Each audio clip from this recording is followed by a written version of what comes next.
gravação e vamos continuar a nossa revista. Hoje estamos na lição de número 7, que todos os irmãos têm a revista e a gente também projeta aqui, né? Deixa eu mostrar aqui a classe. Até este horário já chegaram esses irmãos aqui e certamente vão chegar mais, né? Vão chegar mais. Aleluia. Eu convido a igreja, ficamos de pé, vamos iniciar com oração. Glória a Deus. Irmão Rafael, por favor, irmão Rafael, peça a Deus. Rafael é aqui, as classes Baru, Zé Costa, Novo Mambaí, Baixa do Vale, Brejão, enfim, viu? Amém? Glória a Deus. Aleluia.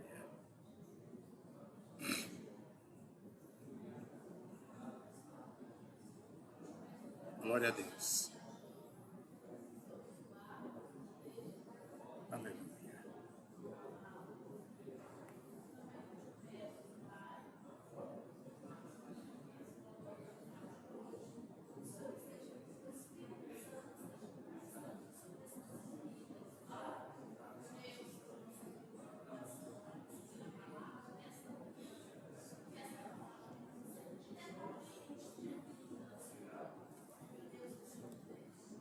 Aleluia.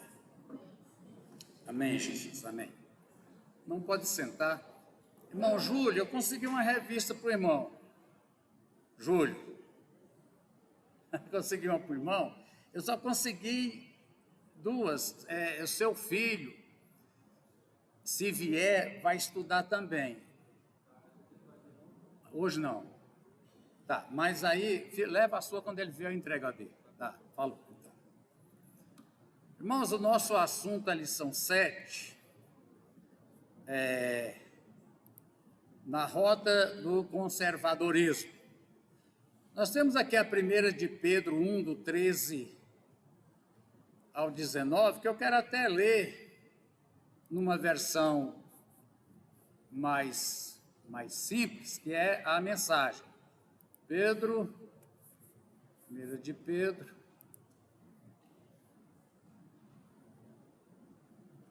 Primeira de Pedro 1, 13? Acho que é. Muito bem. Bom, você tem a tradução conservadora? Eu vou ler nessa mensagem, porque às vezes facilita. Por isso, arregace a manga. Quando você arregaça a manga é para quê? Para trabalhar. Ponham a mente para funcionar e estejam prontos para receber o dom que está para chegar com a vinda de Jesus. Não se acomodem aos velhos caminhos do pecado, quando vocês só faziam o que queriam. Naquele tempo, vocês não conheciam nada, mas agora conhecem. Como filhos obedientes, eu acho importante esse adjetivo, filho obediente. Quer dizer, que existe filho desobediente. Então, não basta ser filho. Tá bom, irmão? Não basta ser filho. Tem que ser filho obediente. O desobediente deixa de ser filho? Não. Mas é diferente do filho obediente? Com certeza, né? Como filhos obedientes, andem no caminho da vida, moldado pela vida de Deus, uma vida ativa e cheia de santidade.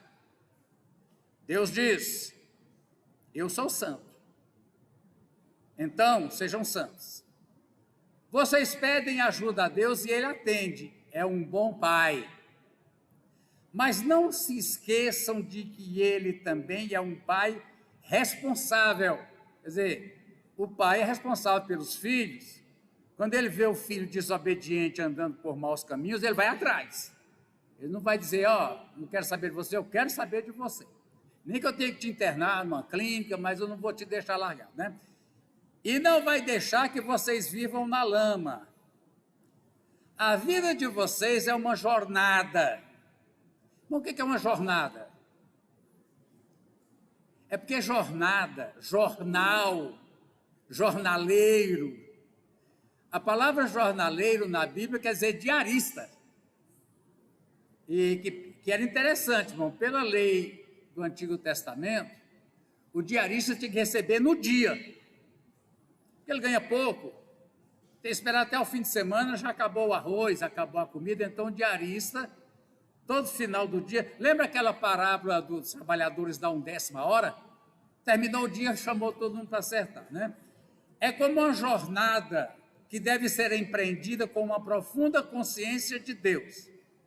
Custou muito caro para Deus tirá-los daquela vida sem rumo e vazia em que vocês foram criados. Ele pagou com o sangue de Cristo, o sangue sagrado de Cristo, vocês sabem disso. Ele morreu como um cordeiro sem culpa, e não foi algo impensado. Ainda que só agora, no fim dos tempos, o plano tenha vindo a público, Deus sempre soube o que ia fazer por vocês. É por causa do Messias sacrificado, a quem Deus depois glorificou e ressuscitou, que vocês confiam em Deus e sabem que tem um futuro nele.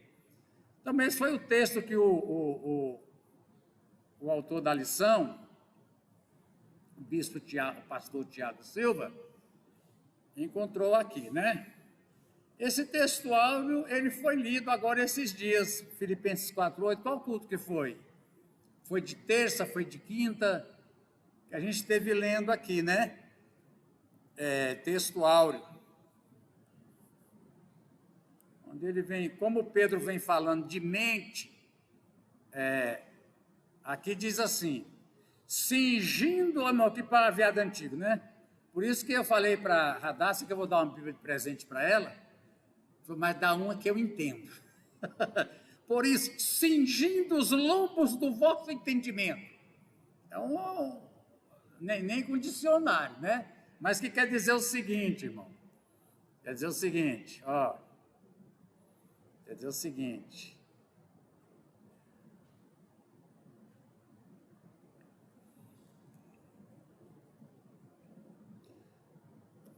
Ponham a mente para funcionar. O entendimento, agora os lombos do entendimento, cingindo os lombos do entendimento, é porque é o seguinte, irmãos, aqui é feita uma comparação, presta atenção nisso aqui. Quando o povo saiu do Egito, foi dito que eles tinham que comer a Páscoa com que jeito de vestimenta, vocês lembram? Botina no pé, a calça passada ao cinto, cajado na mão, pronto para sair. Chama prontidão. Então, principalmente lá, que os homens usavam aquelas, e as mulheres também, aquelas rouponas largas, aqueles vestidão, se não amarrasse um cordão e levantasse, ele caía. Então, irmãos, a ideia, quando diz aqui, vocês estão numa jornada, né? Como é que diz a outra tradução?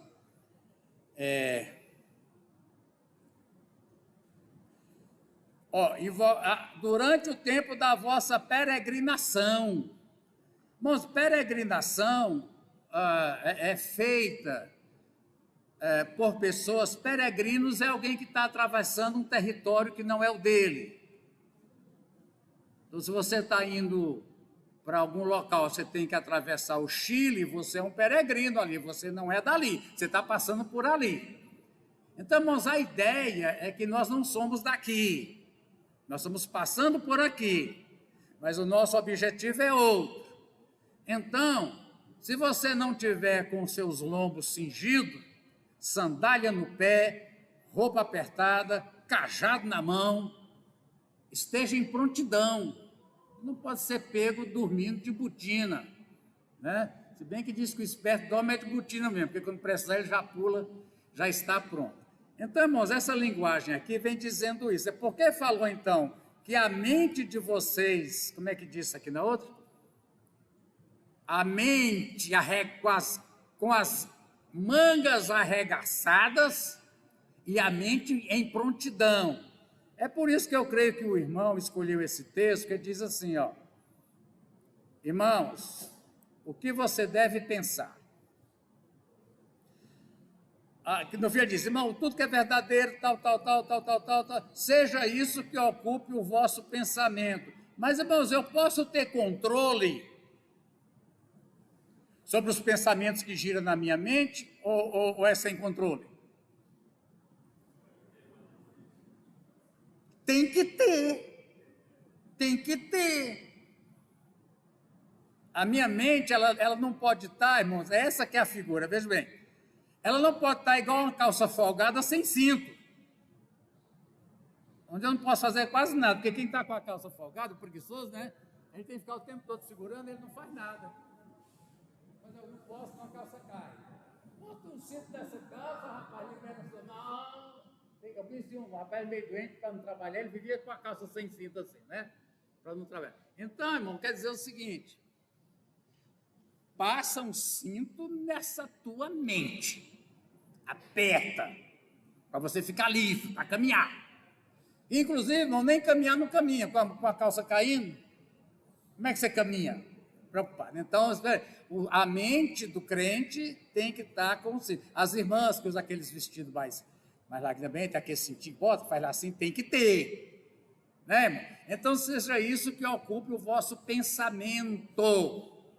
Aí, irmãos, a gente volta àquela antiga, repetida e surrada comparação do nosso irmão luterano, Lutero, que ele diz assim, irmão, que o pensamento é como eu estar aqui e, de repente, um passarinho sentar na minha cabeça. Eu não posso fazer muito o que impedir que ele sente na minha cabeça.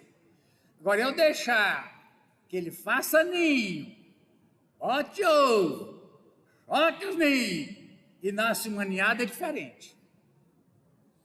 Quer dizer o seguinte, irmão, nós estamos sujeitos a ter maus pensamentos, de todo tipo e espécie.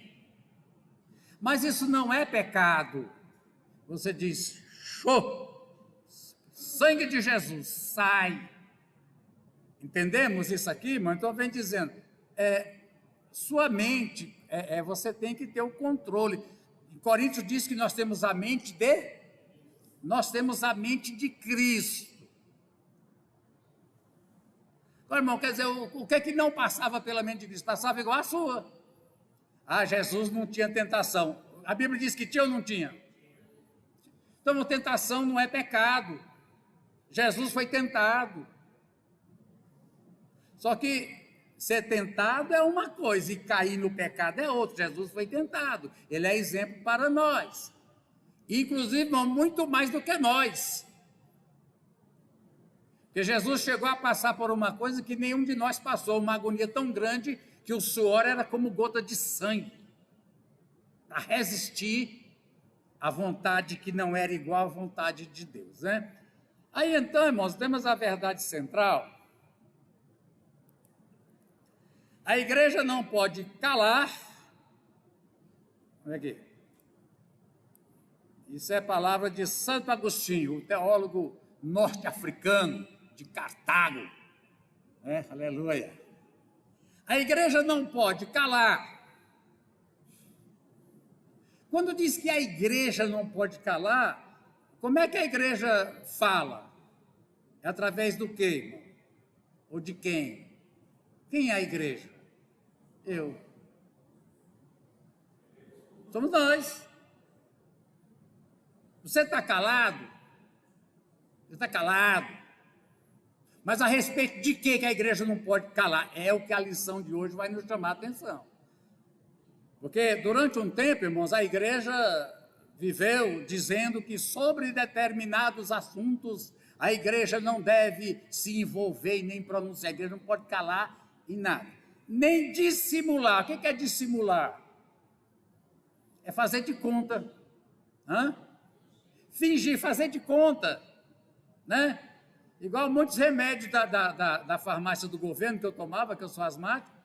O governo fazia de conta que estava me dando remédio que prestava, eu fazia de conta que estava tomando remédio e vivia doente. Né? Um faz de conta que sim, o outro também faz de conta que sim. Então, irmãos, a igreja, ela corre o risco de estar fazendo de conta. Olha, nós estamos cuidando disso, daquilo, nós estamos cumprindo com a nossa missão. E algumas coisas ela está só fazendo de conta. Nem aprovar o que contraria a fé e os bons costumes.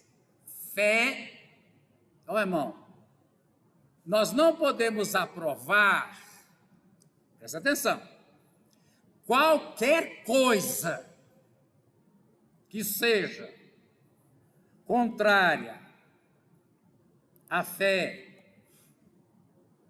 Fé, irmão, tem dois sentidos na Bíblia.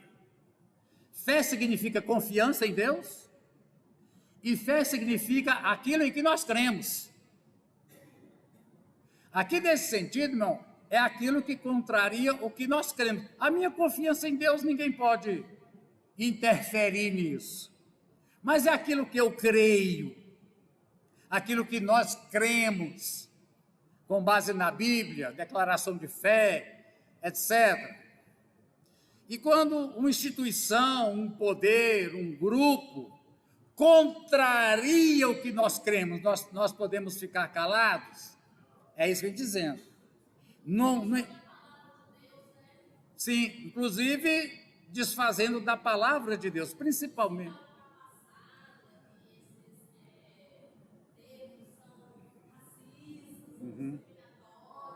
Mas eu estou sem outro microfone, vai ter que ser assim. Mas eu estava falando com o pastor Zezinho, ele estava aqui, ele veio trazer uns dias, enquanto as meninas faziam, a gente conversava, aí ele dizendo isso para mim. Isso que a gente fala, Dorinha, está de consenso geral, que exatamente eles dizem que essa questão de igreja, de religião, é uma coisa ultrapassada. Não serve para nada mais. E eu disse, irmãos, assim, é difícil dizer assim dos outros, mas, irmão, sabe que eu concordo? Tem alguns cristãos que a fé dele não serve para nada mesmo, não. Eu creio em Deus. Olha, como é que você crê em Deus e vive numa bagaceira dessa? Numa derrota dessa? Numa miséria dessa? Por favor, Júlia, eu estou sem microfone, fala mais alto um pouquinho. Que é a Júlia. Júlia, fica de pé para eu te enquadrar aqui. Ô, Júlia, eu não estou te vendo. Chega mais para cá, Júlia. Para aqui, ó. Aqui. Pro lado da Marina, já aproveita e fica de cá também. Isso. Agora estou vendo. Essa aqui é a Júlia, irmão.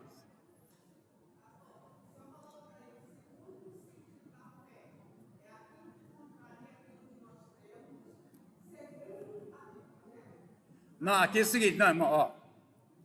Não podemos aprovar o que contraria a nossa fé. É, como igreja.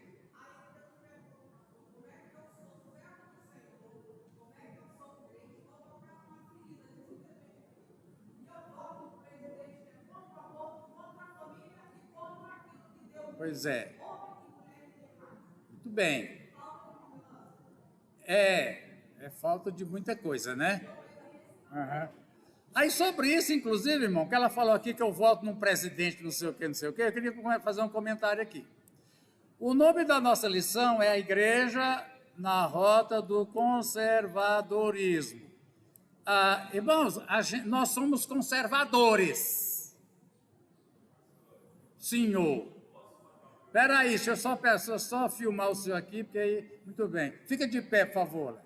Vamos ver como é que fica escuro mesmo, irmão, sem luz? Fala aí, Léo. Sim. Aham. Então, eu queria falar sobre isso mesmo, irmão. Por outro lado, irmão, deixa eu te falar o que está acontecendo aqui no Brasil, né, com a gente. A igreja, o que quer dizer conservadora? Quando você põe uma coisa na conserva, ela dura quanto tempo? Muito tempo, muito tempo. Então, a conserva é alguma coisa antiga, né? Você põe uma pimenta na conserva, você come ela no mês que vem, ela não presta, mas deixa ela lá 6 meses. Então, bom, conservador quer dizer que mantém as coisas antigas, né? Não necessariamente por serem antigas, mas porque conforma com o que a Bíblia nos ensina. Correto, irmão? Por quê? A palavra de Deus, ela é sempre nova, mas ela não altera. O que nós estamos pregando hoje é o mesmo que Pedro pregou há 2000 anos atrás, João pregou, Agostinho pregou. A nossa pregação é a mesma, correto? Então a gente é conservador, que a gente não quer trocar. Agora, tem coisas que precisa trocar. Por exemplo, o Islã, a religião de Maomé. Por que eles vestem daquele jeito até hoje? Leia a Bíblia do mesmo jeito até hoje. É porque, quando, segundo eles acreditam, deixa eu aparecer um pouquinho aqui também. Segundo eles acreditam, está fechada a minha câmera. Vem cá, câmera, tá aberta. Agora ela tem uma proteção, esqueça. Apareceu Maomé 600 anos depois de Cristo. Então, as coisas como eram naquele tempo, quer dizer, há 1400 anos atrás, né? Tem que permanecer. Naquele tempo, as mulheres se vestiam como as mulheres em Israel, no começo da igreja, mas isso é coisa de judeu. Nesse sentido, irmãos, a nossa fé é contextualizada. A gente não traz cultura, no sentido de uso e costume. A gente não veste igual os africanos, nem igual os orientais, a gente veste igual uma havaiense. Agora, a regra é que seja decente e modesta, só isso, né? Mas então, irmãos, às vezes algum erro. A gente dizer, por exemplo, que as irmãs hoje têm que trajar igual as irmãs de 1950. Isso não tem sentido. Agora, irmão, no que trata aos costumes bíblicos, família, respeito, vida, nós somos conservadores. Agora, irmão, alguém acha que no Brasil ser conservador é sinônimo de ser bolsonarista.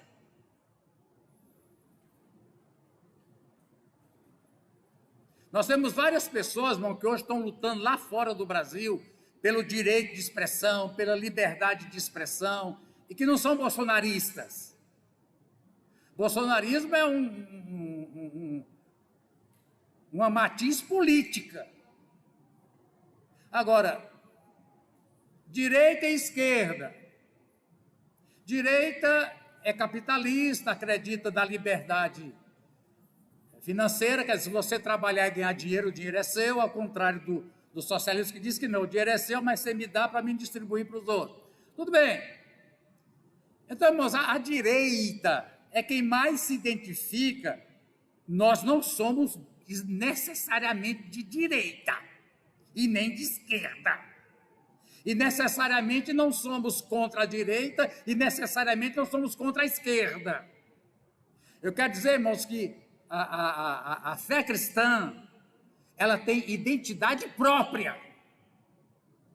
A fé cristã é diferente de direita, a fé cristã é diferente de esquerda, a fé cristã é diferente de bolsonarismo, a fé cristã é diferente de lulismo. Agora, nós queremos, para a gente poder fazer que valha na sociedade aquilo que mais parece com a nossa identidade, aí tem algum grupo cristão que parece defender mais as nossas pautas. Inclusive, cuidado!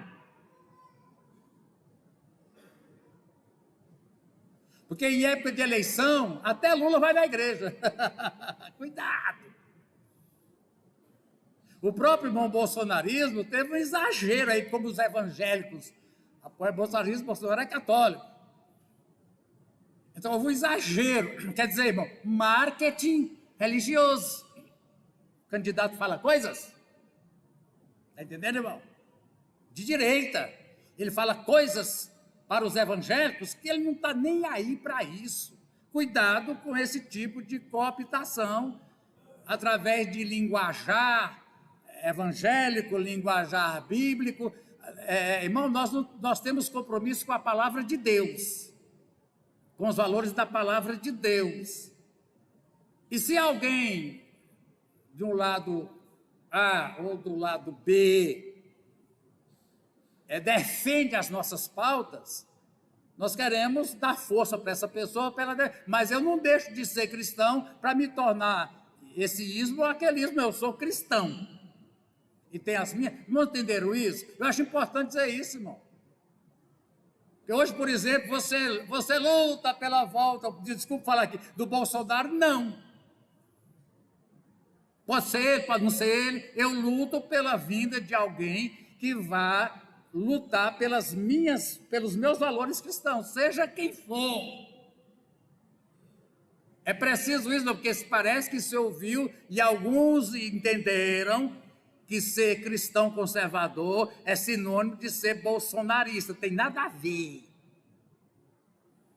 Então a gente vê pessoas que eu vi lutando pela liberdade de expressão, pagando preço, e assim, eu não sou bolsonarista, eu sou a favor da liberdade de expressão, estou lutando por isso. Aí a irmã colocou, por exemplo, a questão do aborto.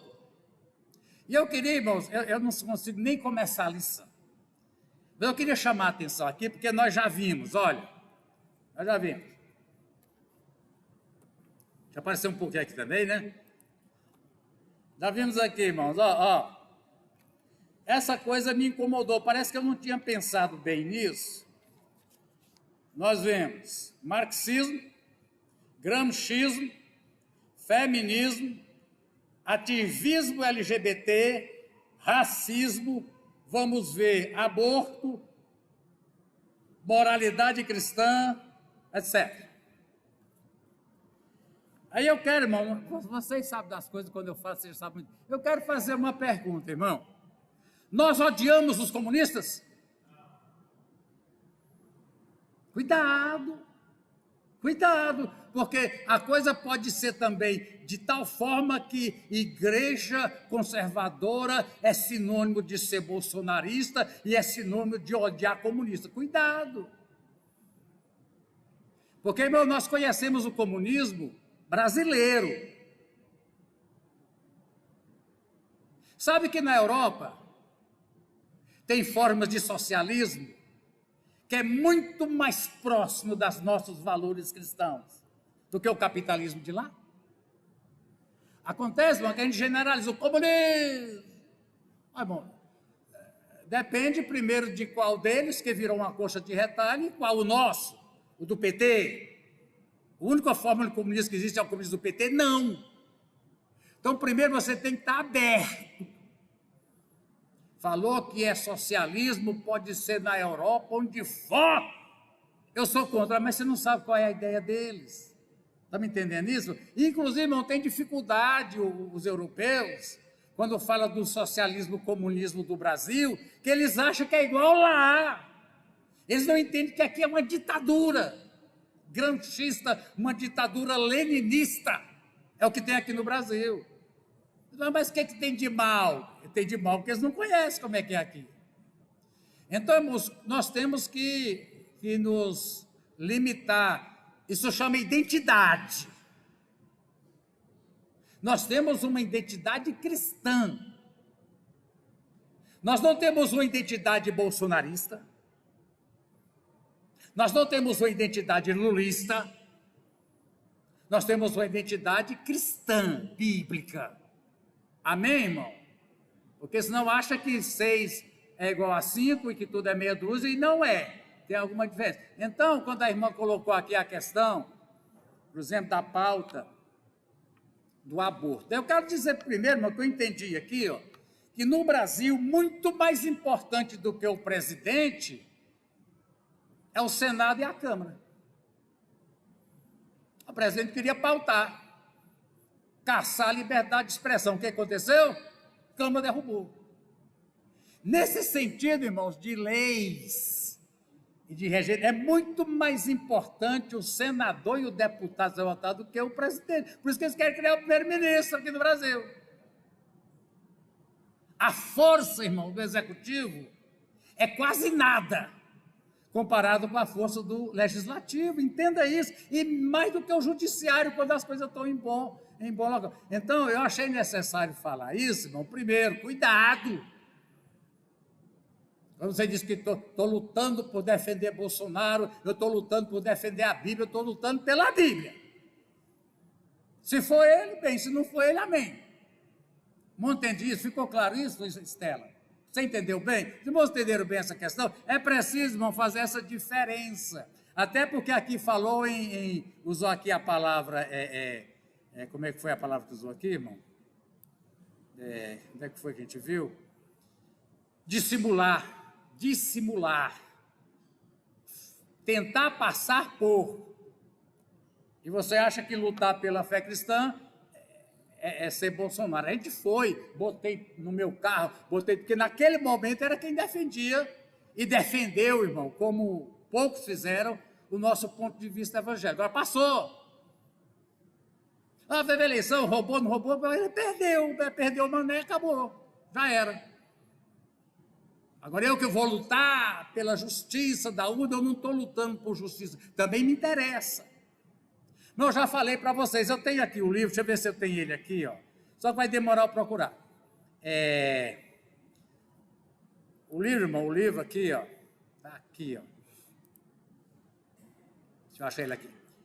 Bom, em 1940 e pouco, no fim da Segunda Guerra Mundial, já o escritor dizia assim: o movimento contrário à palavra de Deus, pode ser comunismo, pode ser... Deixa eu ver se eu acho ele aqui. É muito livro que eu tenho essa bibliotequinha. Só minha biblioteca, só da Kindle. Eu tenho mais um monte de biblioteca, mas ela vai estar aqui. Deixa eu ver se eu acho aqui. Que eu quero mostrar para vocês prestarem. Quem tiver, eu acho que deve achar ele em português. Aqui, quer ver?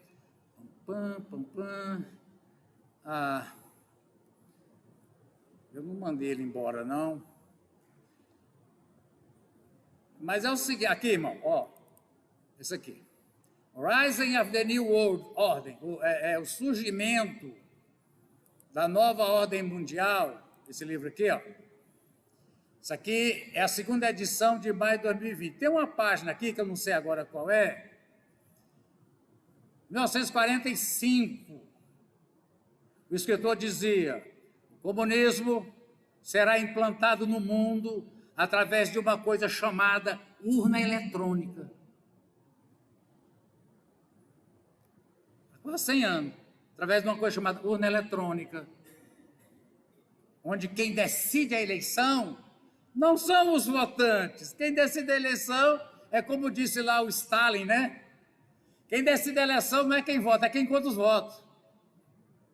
E se tem, irmãos, uma coisa, pessoal, por mais que entenda de TI, disso aí, muito, se não tiver uma seriedade, quem é programador sabe disso, de dizer que o programa é o seguinte, vamos coloca lá na programação, a cada 3 Jesus, leia um como é verado, só programar.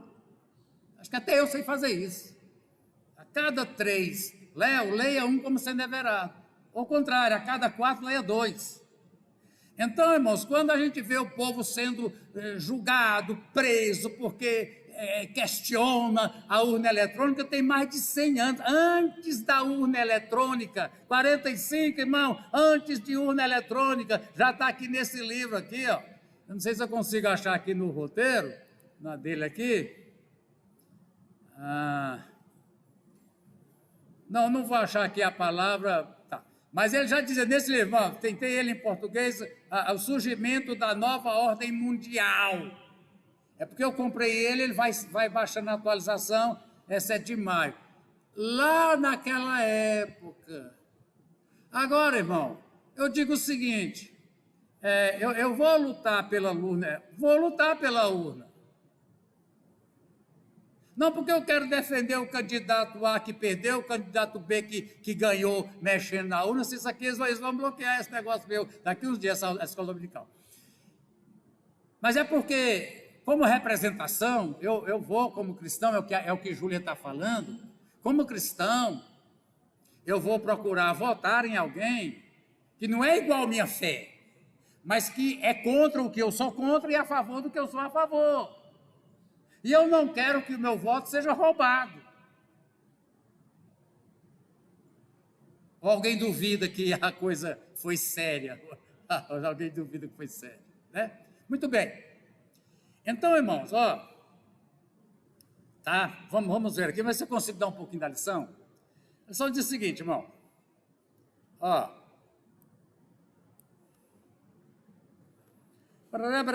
Os irmãos têm aí, eu quero ler começando pelos versículos. Qual é o primeiro versículo que nós temos aqui? Tá.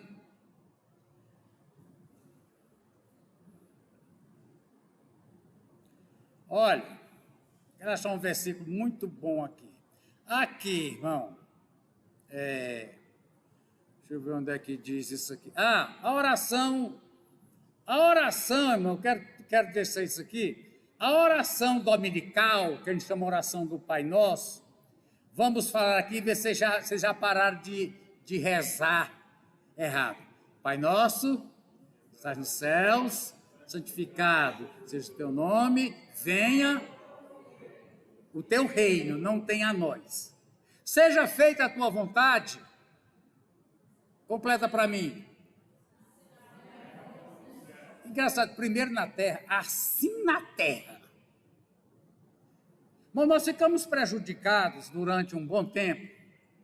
O Pentecoste teve as suas sequelas, o Pentecoste atual, né? Porque o Pentecoste atual, irmão, que nós conhecemos as igrejas pentecostais, foi de 1800 últimos 15 anos do ano 1800, 1870, a Igreja de Deus é de 1886. Foi aí que começou a renovação pentecostal, de onde surgiram as denominações. Os irmãos sabem que denominação é um fenômeno novo. O cristianismo tem 2000 anos de existência. Denominações, irmão, tem 400 anos. Não existia denominação cristã. E, a princípio, teve só dois grandes grupos, católicos e reformados. Aí os reformados dividiram em luteranos e presbiterianos. Os presbiterianos dividiram em presbiteriano e batista. Batista em batista e anabatista. Da igreja batista é que saiu o avivamento pentecostal. Do avivamento pentecostal, a igreja de Deus saiu de uma igreja batista. Foram crentes de raiz batista, que receberam o batismo com o Espírito Santo. E aí, da igreja pentecostal, aí foi renovando, presbiteriana renovada, batista renovada, não sei quem renovada, as próprias igrejas já de origem igual a nossa, renovada. Aí surgiu, irmão, esse fenômeno, eu quero que você entenda isso. É bom e não é bom. É bom porque dá ao indivíduo a oportunidade de congregar em uma denominação que é mais de acordo com o que ele entende da Bíblia. Irmão, a gente não negocia a base. A base de todas as igrejas protestantes é a mesma. Salvação pela fé no sangue de Jesus Cristo, que quem converte recebe o Espírito Santo, e os pentecostais que, além da habitação do Espírito Santo, tem uma outra experiência chamada batismo com o Espírito Santo, onde a pessoa, inclusive, fala em línguas estranhas, que não são idiomas humanos, e daí por diante. Mas, por outro lado, irmãos, eu quero até falar daqui a pouco sobre isso na nossa lição, quando denominações protestantes brigam uma com a outra.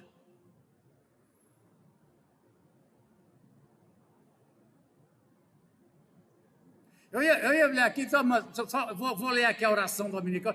Irmão, seja feita a tua vontade assim na terra. O pentecostalismo trouxe muito uma pregação que predominou de ser crente para ir para o céu.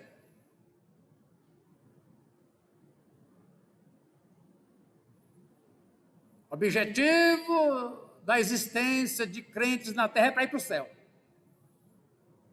E a terra não, terra misturou terra com mundo. Mundo na Bíblia, irmão, não exatamente, mas mundanismo. É um estilo de vida. O que é uma pessoa mundana? Eu vou te dizer. Tem crente mundano? Tem. Uma pessoa que não lê a Bíblia. E deixa eu te falar, irmão, a base da nossa fé, ela é exercida quantos dias por semana? Todos os dias. Falava aqui com a irmã Lessi, a diferença de Jesus como o pão do céu, maná, é a diferença do pão da ceia. Como maná, Jesus é o nosso alimento diário. Maná você tinha que comer todo dia. Você não pode se alimentar de Jesus uma vez por mês. Então o pão da ceia é outra história. É diário. Jesus diz, basta a cada dia o seu próprio mal. Então, irmãos, que função de crente é ir para o céu. E confundir o mundo. Então, o que é mundano? Irmão? Mundano é quem não lê a Bíblia todo dia. Me perdoe. Mundano é quem não ora todo dia.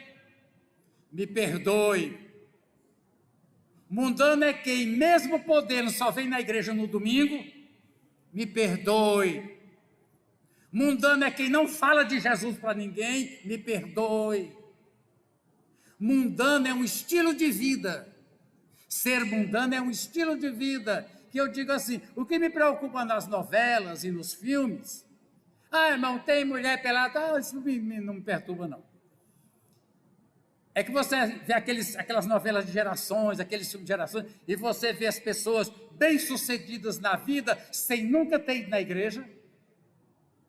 Você nunca viu essa pessoa lendo a Bíblia, essa pessoa nunca orou, e nós sabemos, irmãos, que sem uma base de fé e de prática, fracassa. Isso aqui é. Então confunde terra.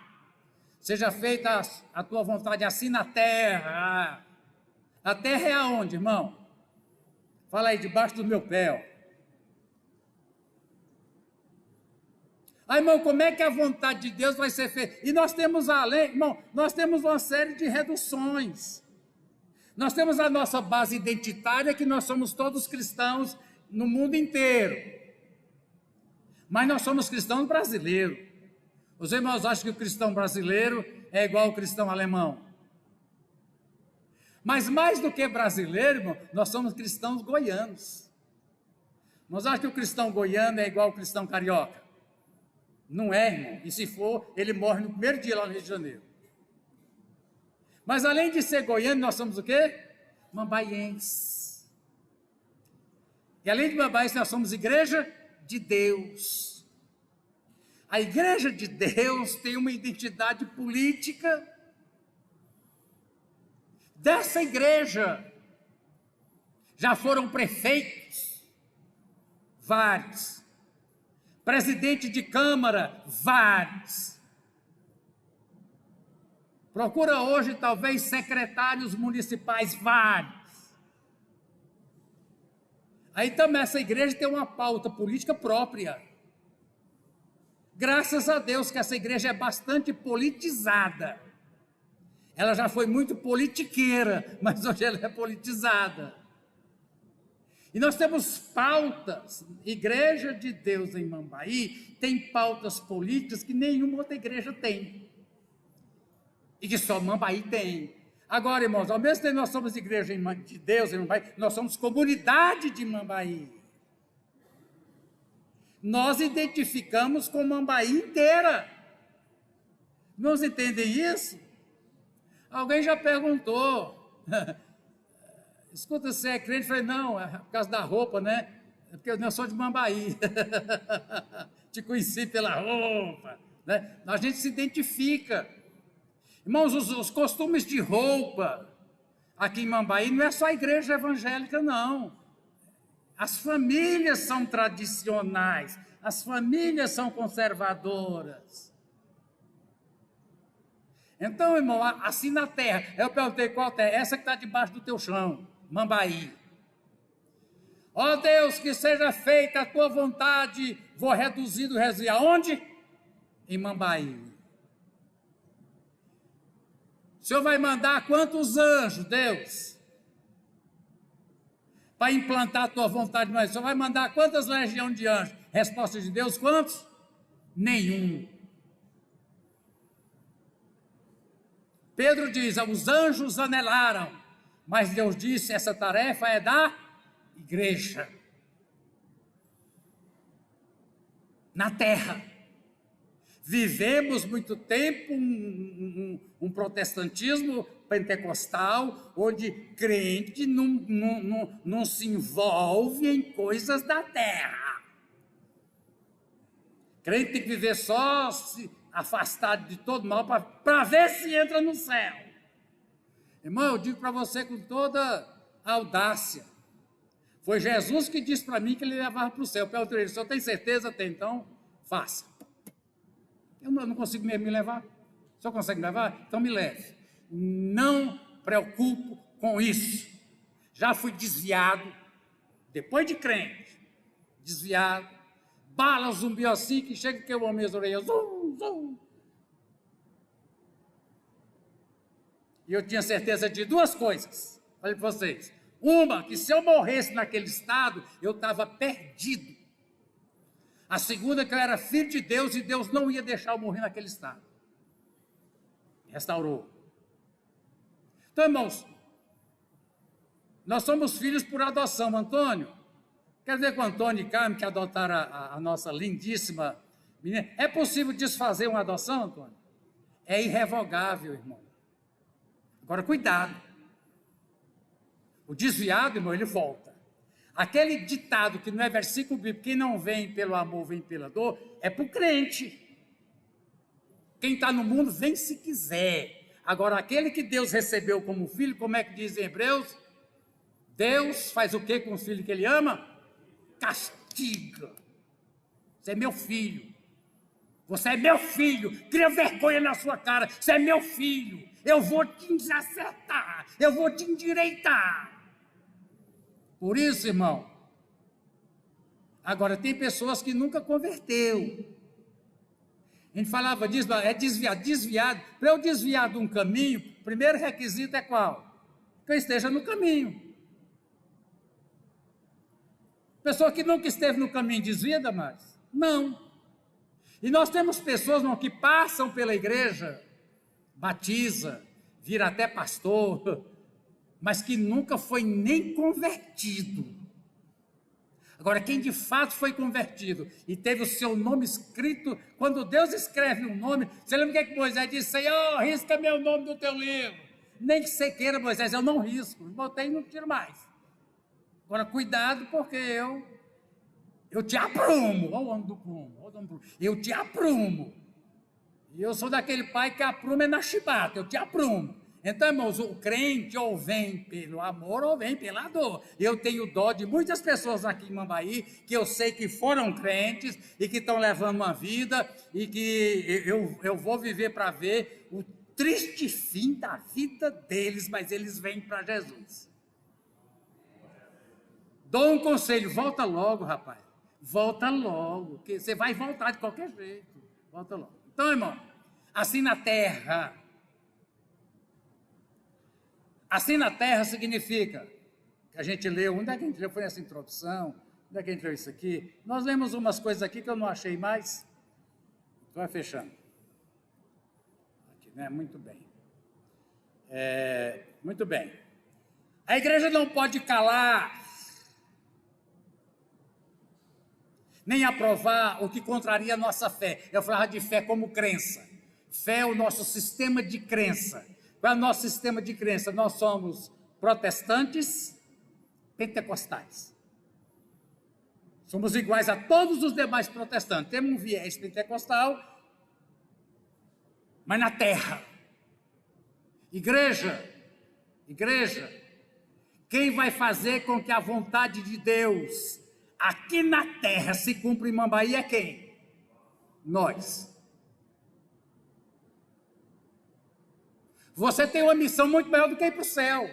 Ir para o céu não é problema seu. Agora, ser ativo, a palavra ativista, militante. Vou lembrar, irmãos, a igreja, ela é teologicamente dividida em duas. A igreja na terra, vocês que estão vendo, chamada de igreja militante. Militante. A igreja que já foi, a igreja triunfante. Quem está querendo virar triunfante? Eu estou preferindo ficar militante. Agora, militante, mas o que milita? Milita significa que luta. Aí, voltando, quem é a igreja? Cada um de nós. Crente, você é um militante de Jesus Cristo. Você não é militante do PT, você não é militante do PL, você é um militante cristão. Agora, seja militante, não se cale. O anjo apareceu a Paulo e diz: Paulo, fala e não te cala, porque eu ainda tenho muitas vidas nessa cidade. Irmãos, Jesus tem muitas vidas aqui nessa cidade, mas pelo que o anjo falou para Paulo, para que essas vidas venham, é preciso que eu fale e não me cale. Mas é só falar do evangelho, aí é que está o caso, né? É falar contra qualquer coisa que contraria a minha fé. Aí nós chegamos, vamos ter a lição ainda, irmã Júlia, sobre o aborto. O aborto contraria o meu sistema de crença bíblica ou não? Contraria. Contraria. Aí vem uma série de coisas, e que eu volto concluindo, sobre esse assunto, uma dessas pautas, liberação da droga. O presidente pautou. O que o Congresso fez? Derrubou. Então, irmã Júlia, eu sei que o presidente tem muita força, mas no sistema presidencialista como o nosso, presta atenção nisso, tem muito mais força o senador e o deputado, e eu vou até dizer, irmão, estamos em ano de eleição e essa revista é política, e nós estamos tratando aqui de teologia política. Sabe como é que se define deputados federais e senadores? Quando é que vai mais ou menos se definir? Sabe quando? Na eleição para prefeito agora. Entendeu isso, mambaiense? Não é só questão de cor política, irmão. Ah, é Flamengo e Fluminense. É família tal ou família assado ou família cozida. Irmão, o crente, ele tem consciência. Nós estamos visando, sim, a troca de presidência em 2026, e pelo que o jeito que está indo, a igreja está indo apoiando um lado certo que vai conseguir virar esse jogo. Peraí, não é assim não, peraí, eu tenho que identificar, eu tenho que mostrar, calma lá, senão paga mais caro. Por favor, mulher, fica de pé. Irmão, fala para quem está lá atrás escutar, viu?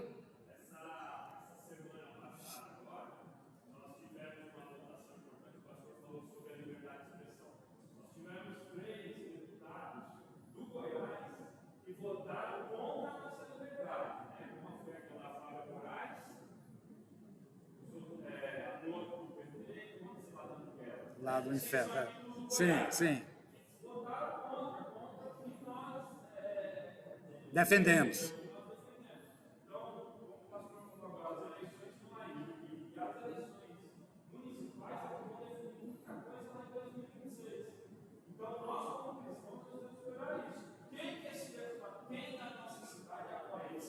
Exatamente. Essa é a pergunta.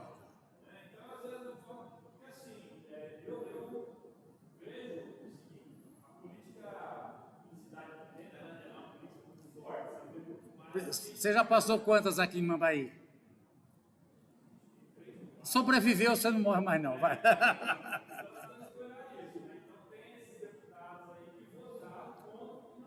Uhum.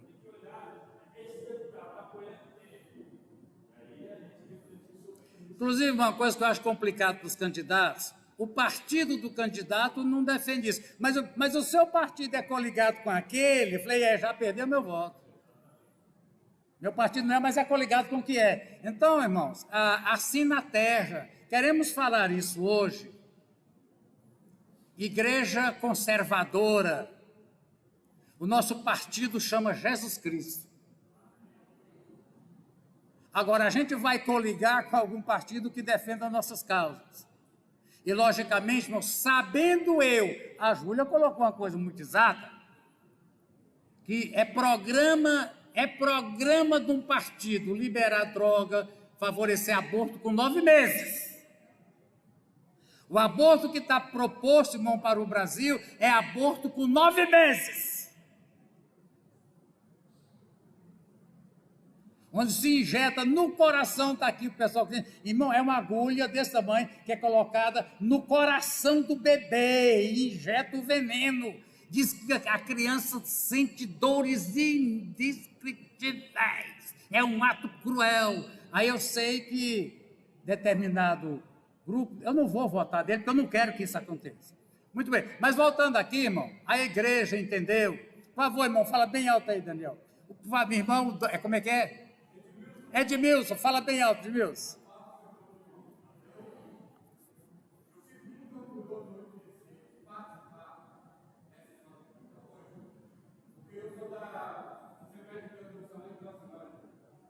Graças a Deus, Deus levantou os pastores para lutar contra o comunismo, porque nós vemos muitos cristãos que estão dentro das igrejas já defendendo o comunismo dentro da igreja. Eu vejo hoje que Deus está levantando um homem sábio para levantar a bandeira da vitória, que é a bandeira de Cristo. Amém. Porque não adianta nós querer abrir a nossa boca e falar alguma coisa e ficar calado. Mas nós sabemos que Deus tem levantado o pastor. Inclusive, a nossa receita desse mês é a respeito também do comunismo. Muito bem. Louvado o nome do Senhor, que Deus possa cada dia levantar um sábio, pastor sábio, para que nós possamos defender a nossa família, que é a primeira coisa que nós temos que defender. Amém. Obrigado. Irmãos, aquele relógio está 5 minutos atrasado, mas vocês autorizaram oficialmente até 10h30, né? Foi autorizado. Eu queria ver uma coisa aqui, irmão, antes de continuar nesse assunto de assim na terra como no céu. As nossas lições, a maioria delas, teve esse texto bíblico aqui, quer ver? Quase todas elas, quer ver? Quer ver? Colossenses, várias delas tiveram esse texto de Colossenses. Deixa eu ver, Colossenses. Então, essas aqui, Colossenses 2,8, né? Colossenses 2,8. Teve várias vezes Colossenses 2,8. E aqui teve, nas outras passadas, a gente tem que conhecer a lição inteira. Novamente, Colossenses 2,8, tá vendo, irmão? Colossenses 2,8. Já teve 3 lições, Colossenses 2,8. E aqui, continuando, Timóteo 4,7. E aí, vai lá. Eu quero ver com vocês Colossenses, irmão, que aqui diz assim. Aqui, Levítico, né? E eu quero ver esse texto de Colossenses, porque aqui existe uma coisa, irmão. Vamos ver Colossenses. A gente vê, chega lá e a gente vê. Deixa eu voltar para outra Bíblia, que agora eu quero a NVI mesmo. O que diz a 4, irmão? Pois é, não, são várias, né? Além dessa aí. Eu quero voltar aqui para a NVI. Eu vou nesse texto, irmão, para a gente entender algo aqui, porque é em Colossenses, deixa eu encontrar aqui, ó. Colossenses, Efésios, Colossenses 2. Eu vou começar aqui para você ver, ó, irmão. Começa assim. Exortação à santidade.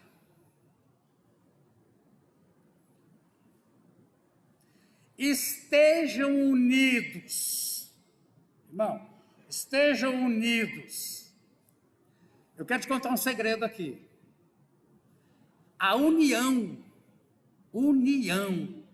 da igreja é que faz ela ser tão detestada pelo comunismo stalinista do Brasil.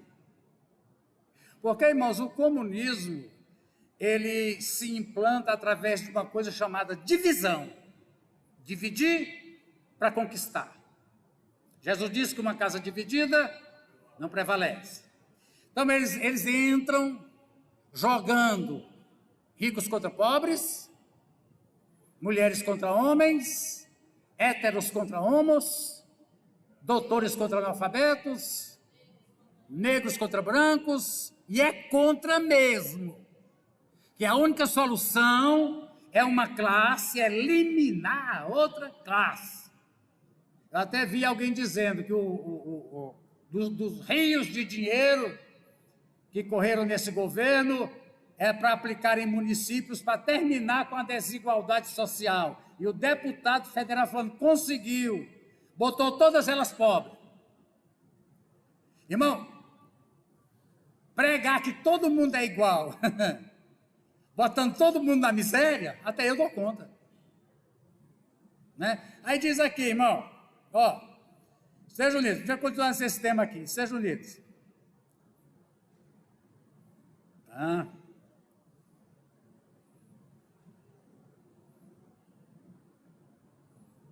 Deixa eu ver aqui.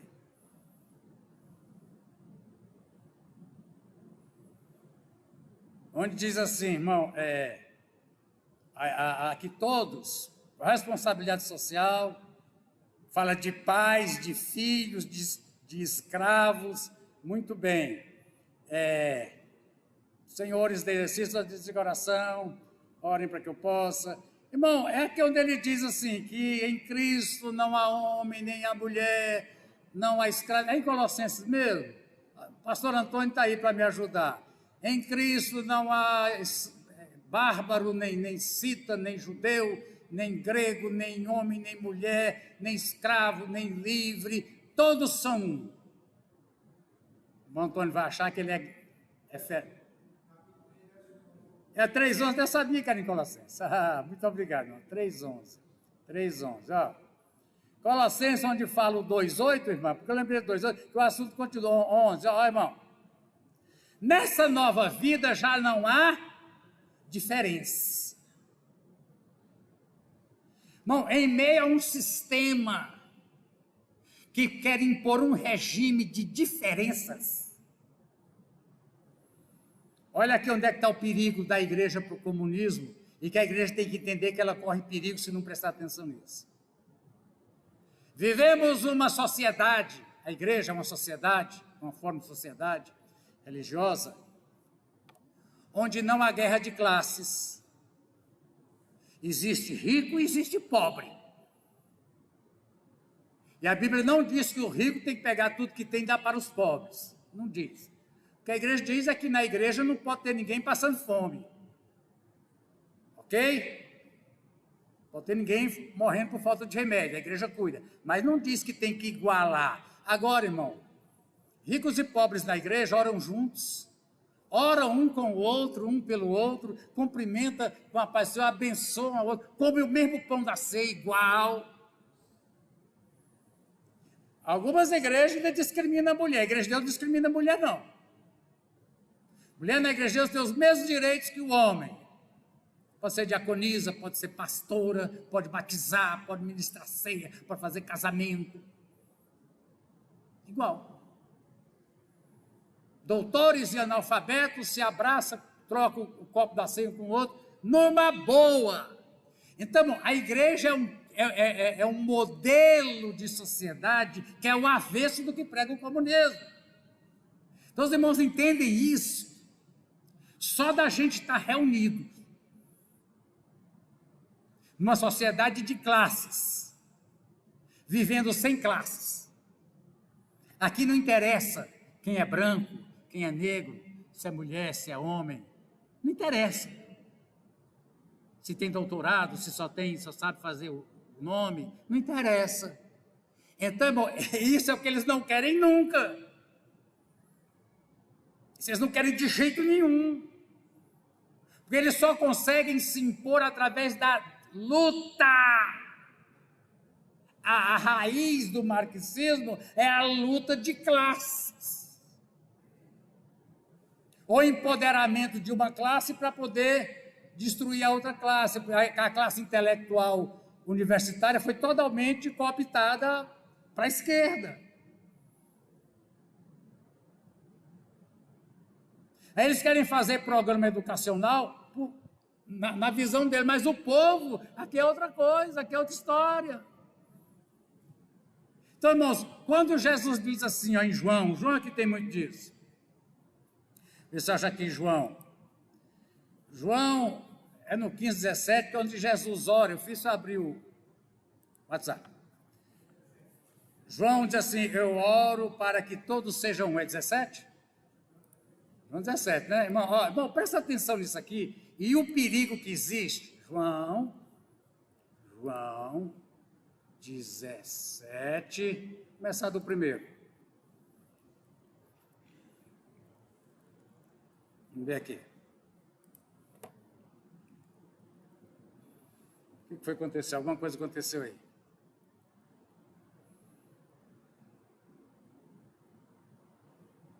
Irmão, eu rogo por eles. Não estou rogando pelo mundo, mas pelos que são teus. Muito bem. Não, tal. Para que sejam um, assim como nós somos um. Nós somos, irmãos, religiosamente monoteístas. Nós só cremos na existência de um Deus.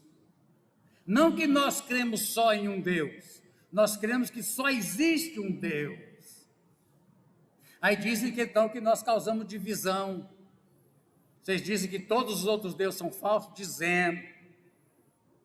Assim como somos, irmão, que a igreja, assim, irmão, Deus, Pai, Filho e Espírito Santo, na nossa compreensão, né? 3 seres iguais, 3 pessoas exatamente iguais em poderes e autoridade, mas que, para efeito da economia da salvação, revelação homem, cada um cedeu autoridade ao outro. E que vivem em perfeita harmonia. A igreja, irmãos, é uma diversidade. O próprio Deus é uma diversidade. E a igreja deve viver em perfeita harmonia. Quando Jesus diz, o mundo saberá que vocês são meus discípulos, se o mundo ver em vocês o quê? Amor. Presta atenção. Que seja um. Quando Paulo escreve, irmão, é muito preocupado aos Coríntios, olha aqui o perigo. Cadê, Coríntios? Abre isso. Abre Bíblia. Ei, tem que abrir. Travou. Aqui. 1 Coríntios, irmão. Paulo escreve com uma grande preocupação. Deixa eu ver se é aqui. Deixa eu ver aqui que está mais fácil. As divisões na igreja. Quando uma igreja está vivendo dividida, ela se tornou igual ao mundo. Essa questão, irmão, de dividir para governar é desde Roma, desde todos os impérios que existiram, divide para governar. Coloca uns do meu lado com grande força para obrigar os outros. Irmãos, não pude falar a vocês como espirituais, mas como a carnais. Interessante, eu amo Paulo, né? Diz, irmãos carnais. Carnal é irmão, é... Agora, não presta atenção, né? Eu não quero falar dos outros, mas eu tenho que olhar todo dia no espelho e falar, eu sou irmão de tanta gente, se eu sou um irmão carnal. Muito bem. Aí diz assim, porque visto que há inveja e divisão entre vocês, não estão sendo carnais e agindo como mundanos. Irmão, isso aqui é sério. A igreja, ela é um perigo quando ela é uma sociedade sem divisão, sem inveja. Aí, irmão, faz favor, eu queria fazer uma comparação. Júnior, só podia, não vou te passar vergonha não, vem cá, por favor. Bom, não é só dentro da igreja. Quando uma igreja prega contra outra igreja, o motivo, né, cadê aqui, pode sair, por favor, vem aqui, o pessoal sai muito baixinho, que se enxergar aqui, fica do meu lado aqui. Você ficar aqui meio. Irmão, tem como eu ficar maior do que Júnior? Tem. Entendeu isso aqui que eu estou falando? Obrigado. Obrigado também. nós aceitamos reformados juntos? Tem. Então, irmão, quando igrejas, nós igrejas, queremos que nossa igreja seja melhor do que a outra igreja?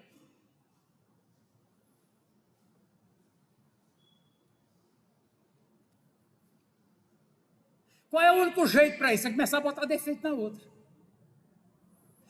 Que lá na igreja de Deus, a mulher tudo vai na cabeleireira, vai na manicure, graças a Deus que Deus tem dado graça para isso. Que lá na igreja de Deus, você vê os carros lá que lá na igreja de Deus, como ele não consegue crescer, e nós temos que ter cuidado com isso. Nós estamos falando de heresia. As heresias a gente combate com a Bíblia na mão. Essa igreja de Mambaí é igual aquele pão sovado, né? Mais bate. E quanto mais bate, mais ela cresce. Não sabe, não tem igreja que já levou tanta sovada igual essa igreja. Por quê? Porque não consegue ser igual. Aí tenta baixar. Irmão, não faça isso. Não faça isso. Aí eu falava, irmão, que as denominações são bênção, mas o pentecostalismo foi quem mais dividiu denominações no mundo. Pentecostalismo tem uma denominação em cada esquina. Isso não é bonito, não. Por quê? Qual foi a causa de uma igreja virar duas? Aí é que está a pergunta. Qual foi a causa?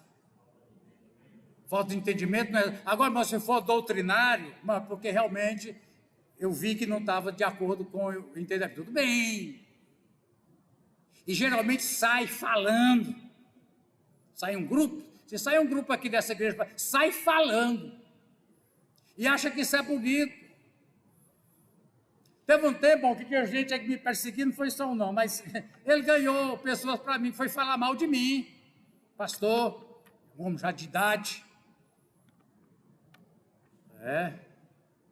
Mas o senhor, irmão, o senhor nessa idade, falando mal do pastor Everardo, o senhor não podia fazer isso, não. Então, irmão, as pessoas entendem, e o crente é inteligente. Se eu falar mal de Miriam, mas Everardo, ser pastor dela, falando isso dela, ela ganha ponto. Então, irmãos, eu queria terminar dizendo aqui, olha, o veneno no olho do comunismo é a união da igreja. Isso aí eles não entendem, eles entendem, mas não podem aceitar que ricos e pobres vivam em amor e em harmonia. Aqui lá em Corinto, era religioso. Uns diziam, eu sou de Paulo, eu sou de Apolo, eu sou de Pedro. Dentro da igreja. Dividida a igreja. Paulo volta a falar disso lá adiante, capítulo 10 e 11. Até é necessário que tenha divisão, para quem é sincero se manifeste. Mas, irmão, divisão na igreja é tudo que o diabo quer. É tudo que o mundo quer para dizer, olha lá, eles são pior do que nós. Olha lá um falando mal do outro, olha lá um falando mal do outro. E quando fala mal, irmão, já sei o que é, porque é pequeno demais, não consegue ficar do meu tamanho. Aprendi isso, viu, Bira? Alguém muito fala mal de mim, é porque não está conta de crescer, está querendo me baixar, mas é difícil abaixar. Perante os outros, os próprios outros me defendem, não faz isso não. Ele é daquele tamanho mesmo, não faz isso não. Você não consegue crescer, fica contente com o seu tamanho. Aí eu queria terminar com essas... Quando Jesus diz, para que sejam um... Se houver amor entre vocês, o mundo saberá que vocês são meus discípulos. Na ceia em Corinto, não viram que coisa cruel? Vou terminar, ainda tem alguns minutos. Você vê, irmão, veja que coisa cruel lá em Corinto. 1 Coríntios, situação aqui terrível, irmão. Vai ser lá no versículo, antes, aliás, lá no 15 por aí, deixa eu ver. Certo, Senhor? Assim, quando vocês se reúnem, 20 e 21, Não é para comer a ceia, porque cada um come a sua própria ceia sem esperar pelo outro. Agora veja aqui o problema, irmão. Assim, enquanto um fica com fome, outro se embriaga. Não sabe que tipo de vinho que eles usavam na ceia, né? Está aqui, ó. Se não tomasse muito, saía miando. Tem cuidado. Mas, irmão, como é que pode um grupo que é um só, que é amor, e tem uns praticando glutonaria enquanto tem outros passando fome? O problema aqui, irmão, é os que passavam fome. O irmão que não tinha, os ricos, tinha as mesas deles, botava o pão, os garrafão de vinho, fornada de pão na mesa deles, e parece que tinha a mesa dos pobres. Os irmãos vinham de longe, não tinha carro, né? Igual os irmãos aqui antigamente, vinha lá do Buracão a pé para tomar ceia, vinha lá da vila a pé para tomar ceia aqui, irmão, tudo aconteceu. Já chegava aqui já morrendo de fome. Não, é verdade, mas não sei quem comeu tudo. Passando fome. Então, isso aqui não pode acontecer, irmão. A gente não usa aqui na igreja, irmão, fazer dispensa para dar comida que nós estamos pedindo que ninguém precise.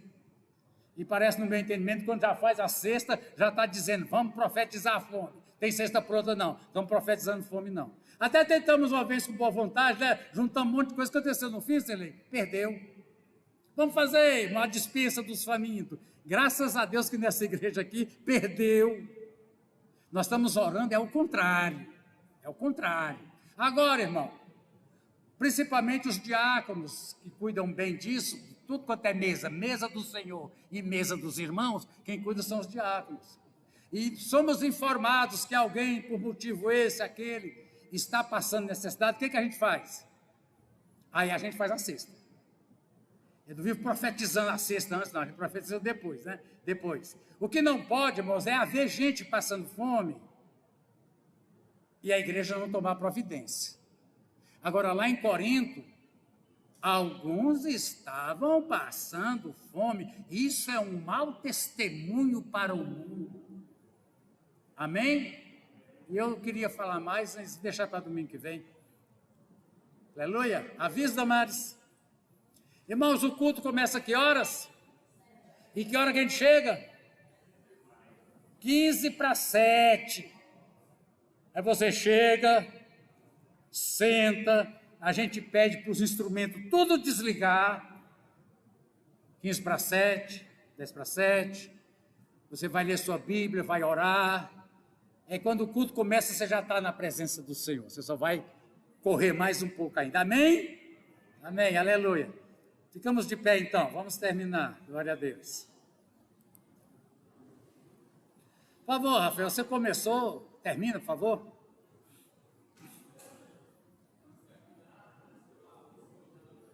Ah, irmãos, hoje à noite, o irmão traz a oferta num bolso. Deixa eu trazer a oferta não. E no outro bolso você traz um que vai ter caldo feito por Bahia e leite. Irmão, é de comer 3 vezes, viu? Sério. Venha que vale a pena. O culto vale a pena e depois do culto o caldo vale tanto a pena também. Amém? Venha preparar. Obrigado, irmão. Aleluia. Amém, Senhor.